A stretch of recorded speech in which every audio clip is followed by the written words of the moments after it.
想睇下嗰風力係嘛？睇下呢個水位嚇，睇到未啊？仲以為陣風要走，哎呀天啊，越落越大啲雨。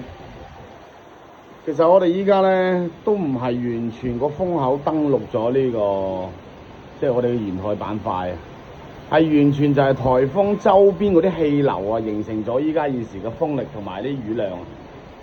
咁如果假如正面衝突上咗嚟岸邊嘅話，你真係咪話幾得人驚？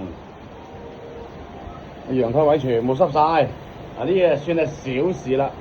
樓下啲地方咧，基本上依家哇喺陽台位置都好大風大雨。陽台個位置睇翻啊，呢啲水量，跟住再加埋咧，尋晚迎海呢邊基本上打冧咗幾棵樹，都還算好。因為始終咧樓與樓之間都會有啲做啲屏障啊，阻擋咗啲風力。咁尋晚基本上都係4、5點鐘開始係嗰個開始打風打雨嘅。咁就依家今日睇翻嗰個風力咧，就基本上係偏向係東北風。我呢個陽台係屬於東南位，所以啱啱啊食正咗個位嘅啊。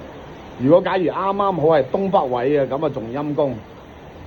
啊！依家見到即係基本上街道係冇人㗎啦，唔使諗啦。哦，有部車啊，真係勇敢啊！呢部車